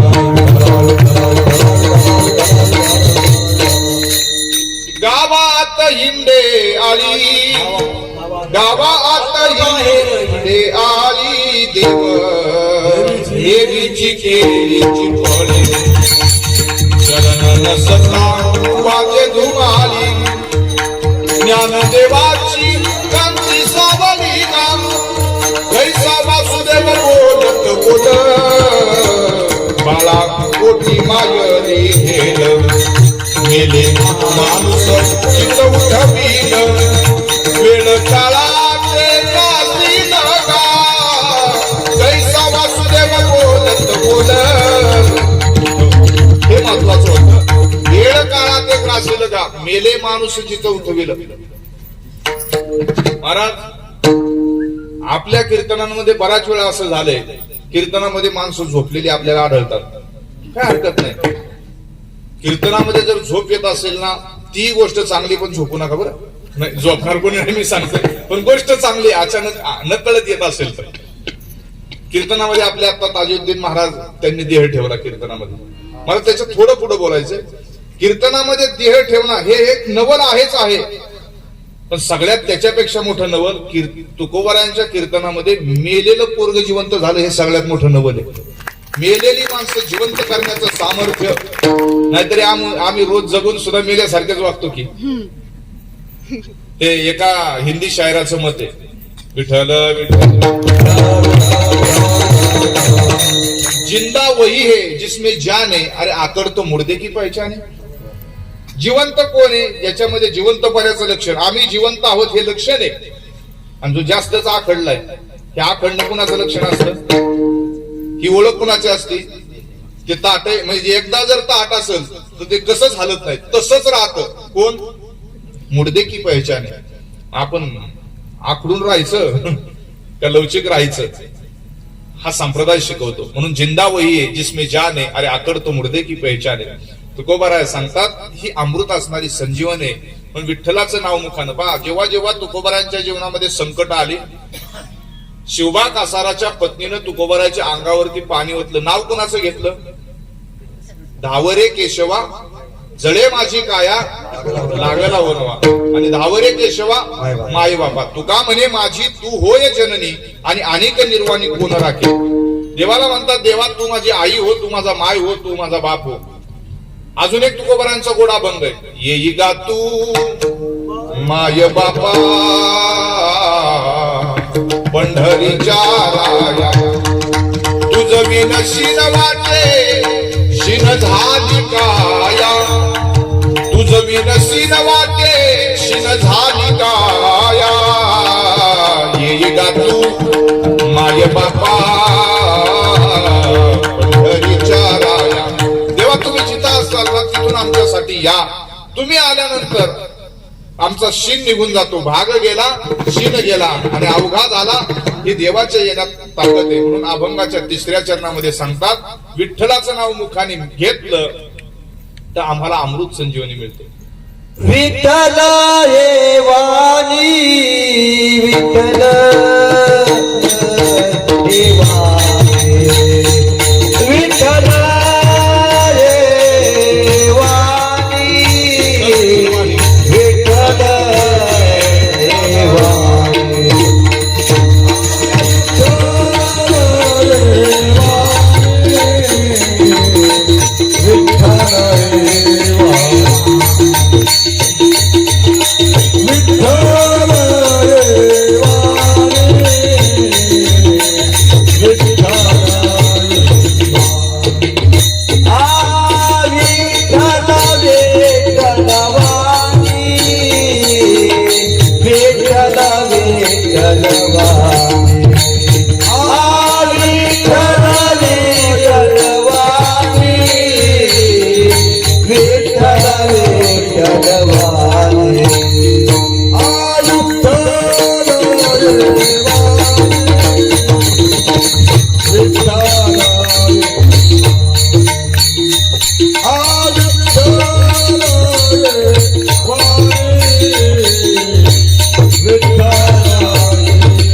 विठ्ठल विठ्ठल वाणी अमृत हे संजीवनी, किंवा विठ्ठल हे वाणी अमृत हे संजीवनी, आम्हा विठ्ठल जीवन ताळ चिपुली आधर. आज एकादशी आहे, धरलीच असेल, मी असं गृहीत धरतो, सगळ्यांनी धरली ना? हा.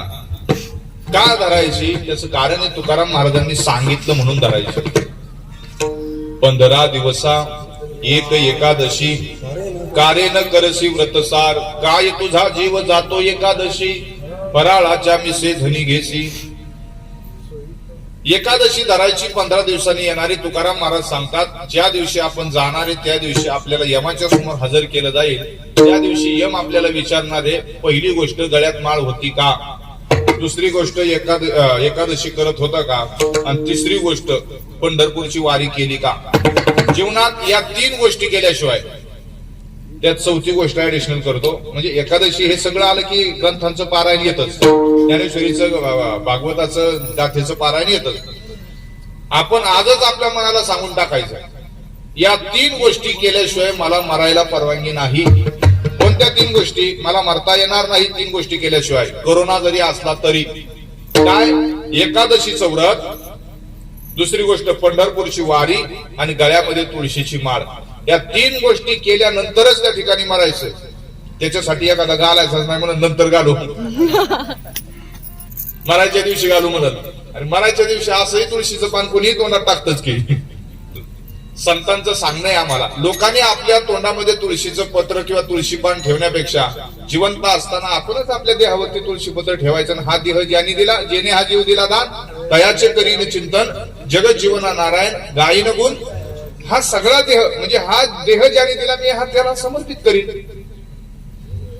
आणि म्हणून एकादशीचं व्रत आहे, अत्यंत महत्वाचं व्रत आहे. व्रता माझी व्रत श्रेष्ठ एकादशी. एकादशी व्रत करायचं त्याचं कारण सांगतो विज्ञानाचं. पहिलं, आपल्या शरीरामध्ये तुकाराम महाराजांनी 400 वर्षापूर्वी सांगितलं, आठवड्यातून एकदा अर्ध आणि 15 दिवसातून एकदा अख्ख जो माणूस उपाशी राहतो त्याच्या शरीराची रचना किंवा त्याचं शरीर निरोगी राहतं. आठवड्यातून एकदा अर्ध उपाशी राहणारा आणि 15 दिवसातून एकदा अख्ख उपाशी राहणारा, त्याच्या शरीरामध्ये कॅन्सरच्या पेशी तयार होत नाहीत.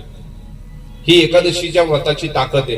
हे 400 वर्षापूर्वी तुकाराम महाराजांनी सांगितलं की 15 दिवसाची एक एकादशी करा, आणि व्रतांमध्ये व्रत जर करायचं असेल वारांमध्ये तो सोमवारचं व्रत करा.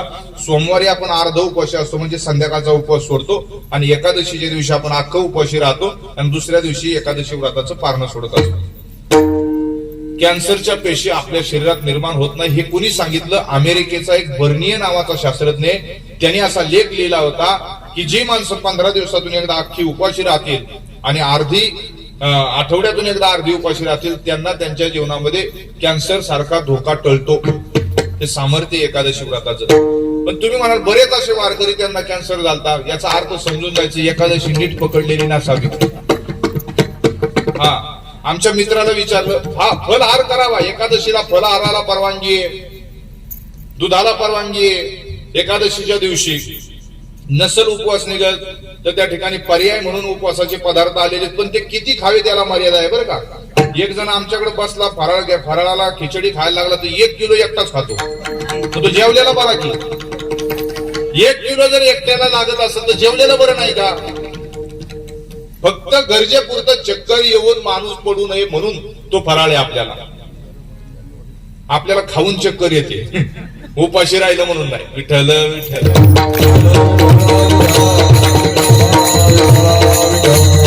जो कोणी आजारी असेल त्याला गरजेचं आहे, त्याने आजार असणाऱ्या माणसाने गोळ्या औषधं खाण्यासाठी ते घ्यावं. मला फक्त मुद्दा याच्यासाठी सांगायचं होता. आमचा एक मित्र पाठीमागे एकादशी धरायला लागला, 1 दिवस एकादशी धरली. त्याला मी सहज संध्याकाळचं विचारलं, उपवास निघतो का रे? हा म्हणला निघतो ना महाराज. त्याला म्हणलं काय खाल्लं? तो म्हणला केळं खाल्ली. म्हणलं किती? एकट्याने 1 डझन. एका टायमिंगला एकट्याला आपण जर 1 डझन केळं खात असेल तर त्या उपवासाची मजा राहत नाही. पोटाला आराम द्यायचा असतो, हलकं खायचं असतं.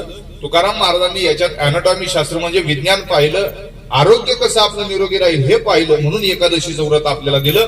आमच्याकडे एक जण म्हणला, महाराज एकादशीचं व्रत आणि चतुर्थी एका दिवशी आली तर काय करायचं येते का हो अशी? एकादशीचं व्रत आणि एकादशी चतुर्थी जर एकत्र आले, ते अकबर बिरबराच्या प्रश्नातली गोष्ट गुरुदेव चैतन्य महाराजांनी सांगितली होती. म्हणजे एकादशीचं व्रत आणि चतुर्थी जर एकत्र आली तर काय करायचं? आता थोडंच आपल्याला सांगता येतं काय करायचं. आणि त्याला जरी आपण म्हणलं ना बाबा एकादशी आणि चतुर्थी एका दिवशी कधीच येत नाही, तरी ते विचारतं ना आलंच तर काय करायचं. मग त्याला आपण म्हणलं ना मला नाही सांगता येत, ते म्हणतं मग तुमचा अभ्यास कमी दिसतोय. पुढचं बोलतात लोक. तरी पण एक दिवस आग्रहाने एक जणांनी विचारलं, म्हणजे एकादशीचं व्रत आणि चतुर्थी जर एका दिवशी आली तर काय करायचं. त्याला सोपं उत्तर दिलं. मग एक काम करायचं म्हणलं, लोण्याची भजी काढायची आणि रात्रीच्या उन्हात बसून खायची, विषय संपला. इकडे खरंच लोण्याची भजी होत्यात का काय? लोणावळा जवळ आहे म्हणून. विठ्ठल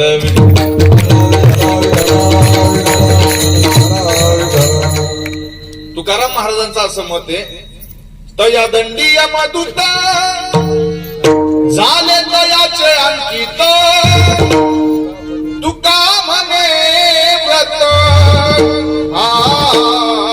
एकादशी चुकलिया.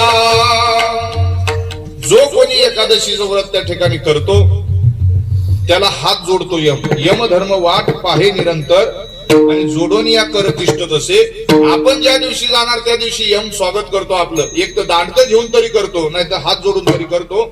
दांडकं घेऊन कुणाचं स्वागत करतो यम? ज्यांनी ज्याच्या आयुष्यामध्ये नको ती कामं केली, कधी एकादशी नाही, कधी पंढरीची वारी नाही, कधी भजन नाही, त्याच्या जीवनामध्ये यमाचं दांडकं आहे. मारी ती तोडी ती हानी ती निष्ठूर, यमाचे किंकर बहुसाल.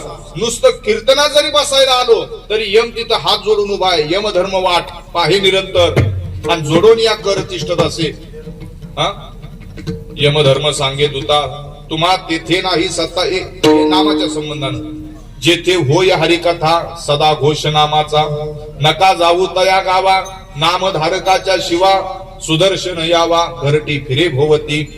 ते बळिया शिरोमणी हरिभक्त मेदिनी, तुका म्हणे कारणी यम सांगे दूताच्या. यम सांगतो आपल्या दूताला सगळ्यांच्या नादी लागा, पण वारकऱ्यांचा नादच करू नका असं यम सांगतो बरं का. आणि धोतरवाल्यांचा कुणीच नाद नाही करीत. तुमच्याकडे चांगली प्रथा आहे, आमच्या तिकडे पण गोरेकर दिंडीमध्ये धोतर घातल्याशिवाय कीर्तनात उभं राहायचं नाही. मृदंग सुद्धा नाही वाजवून देत आमच्याकडे. धोतर घातलं तर उभं राहायचं. आता तुम्ही 8 तारखेला आमच्याकडे इतका मोठा कार्यक्रम आहे, म्हणजे 2-4 हजार लोक असतात, पण माईक पण नसतो कीर्तनात. केशव महाराज नामदासांचं कीर्तन असतं दरवर्षी. कीर्तनकारांनी उभं राहायचं. म्हणजे 1000 टाळकरी बाग पुढे असे उभे राहतात. आपले चंद्रकांत महाराज वांजळींचं गाव येते.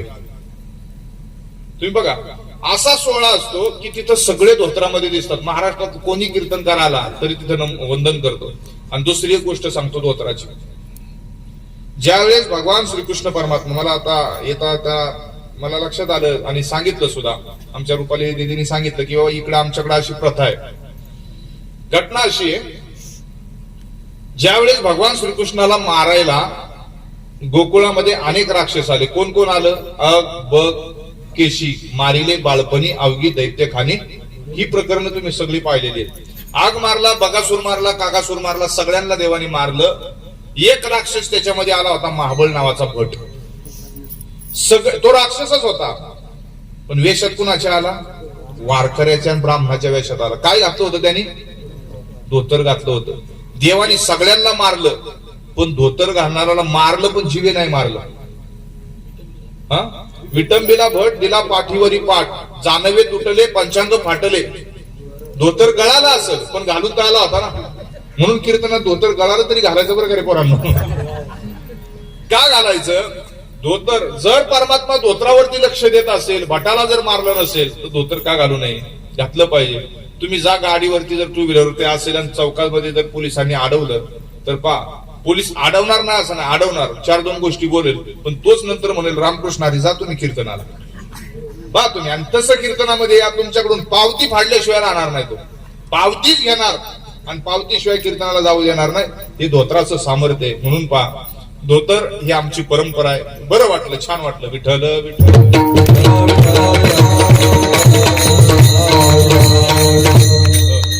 म्हणून म्हणून महाराज सांगतात हे एकादशीचं असणारं व्रत, कारण व्रता माझी व्रत श्रेष्ठ एकादशी, ही श्रेष्ठ असणारी एकादशी. याला वाटताना आपल्या घरी देव यावा, या 2 ओव्या सांगतो ना आपण थांबू.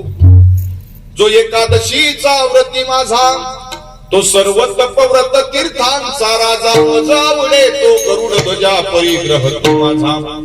जो एकादशीचा व्रतधारी मी नित्य नांदे, त्याचे घरी सर्व पर्व काळाचे श्री एकादशी खरी पै माझी. जो एकादशीचा कुणी व्रतधारी आहे त्याच्या घरी देव सांगतात मी नांदायला जातो, राहायला जातो.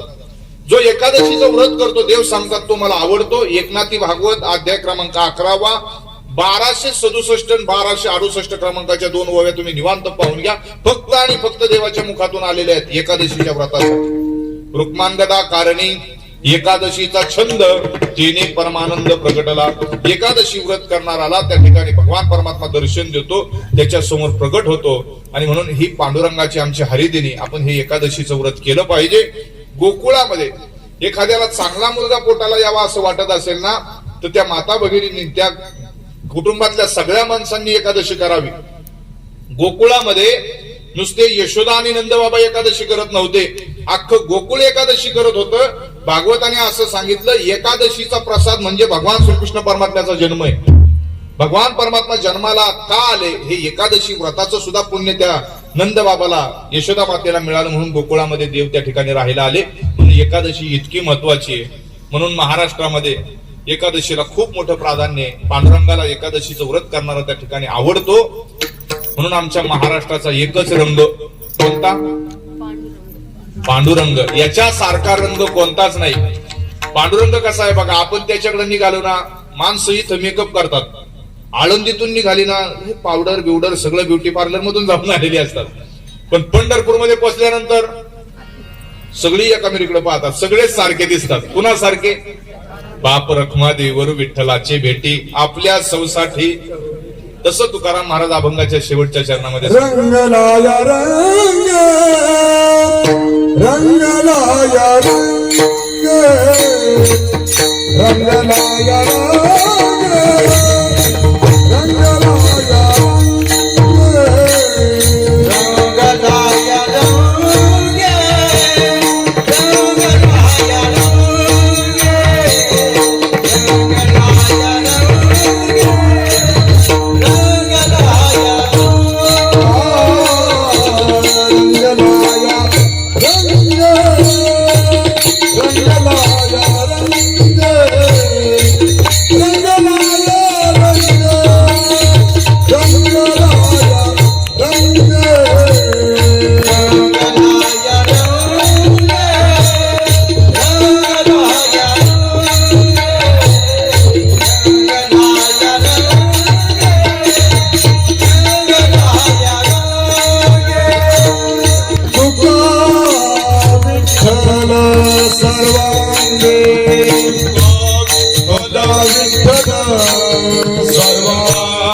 तुका विठ्ठल सर्वांगे, आम विठ्ठल जीवन, आम विठ्ठल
जीवन.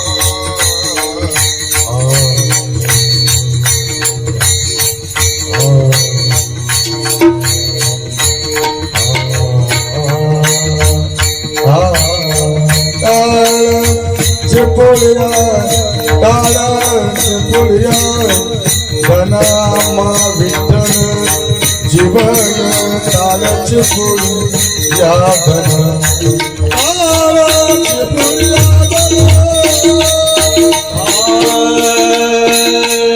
पुरिया तालच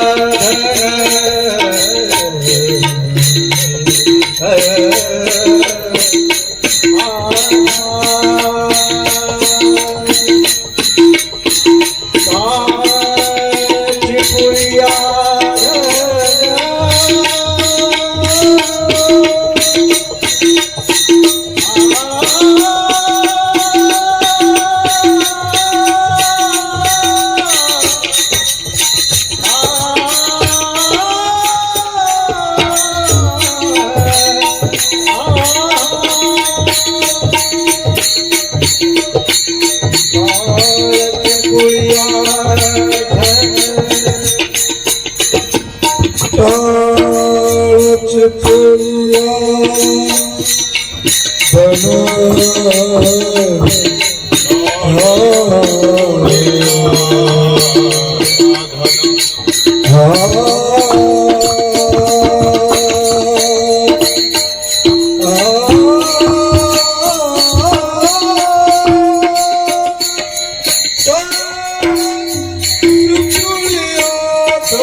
सुंदर असणार आपलं या कीर्तन महोत्सवाचं विठ्ठल परिवाराच्या वतीनं आयोजन आहे.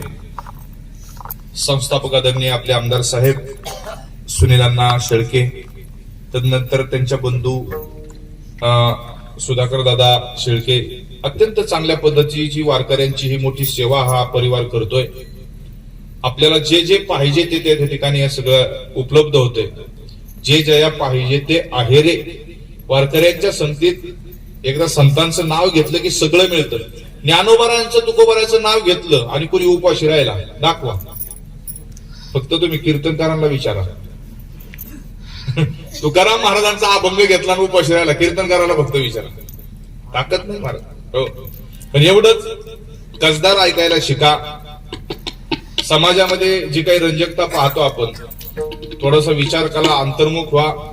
जेवढी संतांची अक्षरं कानावरती पडतील, जरी समजली नाही पण कानावरती पडतील, तर आपलं त्याच्यात कल्याणच आहे. नारायणाचा, सत्यनारायणाचा प्रसाद आपण घेतो.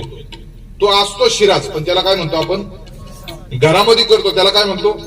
त्याला कधी प्रसाद म्हणतो का आपण? तसं समजून घ्यायचं. अधिकारी महात्मे ज्यावेळेस संत प्रमाण अभंगाच्या भाषेतून, ओव्यांच्या भाषेतून बोलतील, एखादा मोठा माणूस इथं कीर्तनाला आला आणि बाकी विनोद वगैरे न करता नुसतं त्याने कीर्तन केलं, अभंग सांगितला, ओव्या सांगितल्या, तर समजून जायचं की त्याच्या वाणीतून आपल्याला आज शिरा नाही मिळाला, आज प्रसाद मिळालाय. प्रसाद हा प्रसाद असतो. पण समाजात आता हे एकट्याचं काम नाही, सगळ्यांची तयारी असली पाहिजे, सगळ्यांनी केलं पाहिजे. ज्ञानोबारायांच्या गाथ, ज्ञानेश्वरी इतकं तुकोबारायांच्या गाथेपेक्षा समाजात कुणी मोठं नाही. ते जे आपल्याला त्याच्यातून जे मिळणार आहे, ओवी ऐकल्यानं, अभंग ऐकल्यानं प्रचंड मोठा फायदा होणार आहे. आपलं कल्याण आहे त्याच्यामध्ये, आणि कल्याणाचा रस्ता त्या ठिकाणी आपण धरला पाहिजे.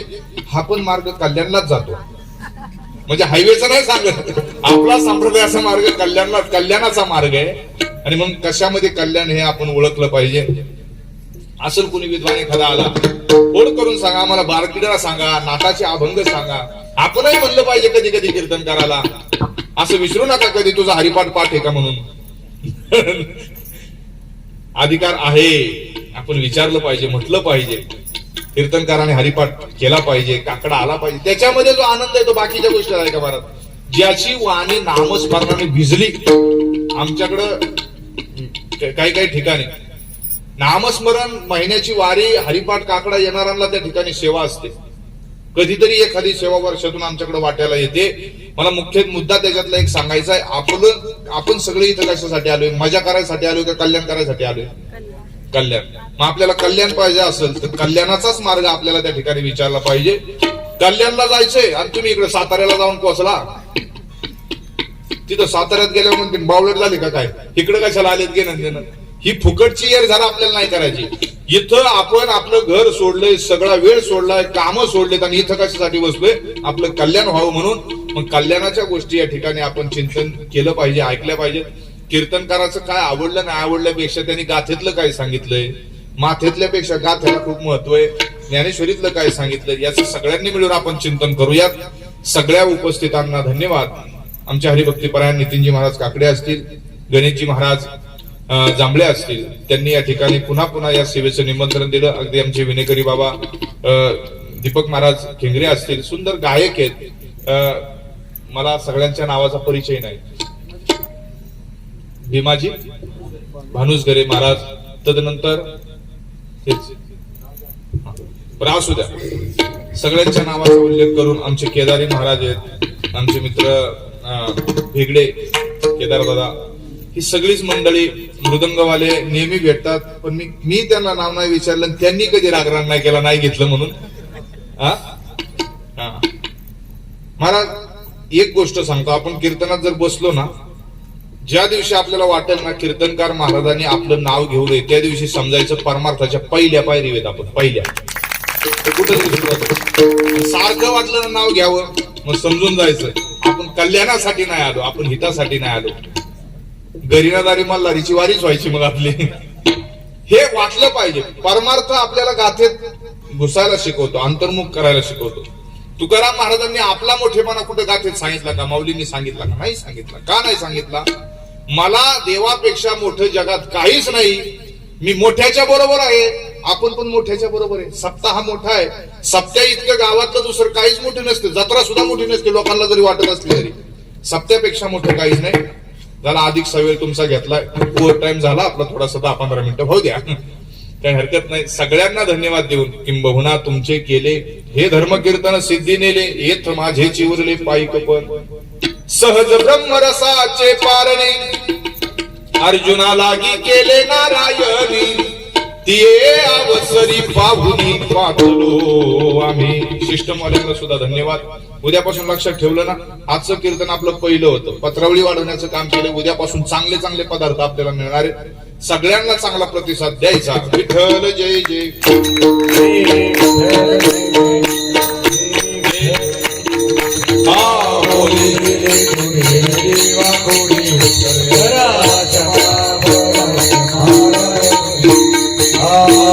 विचार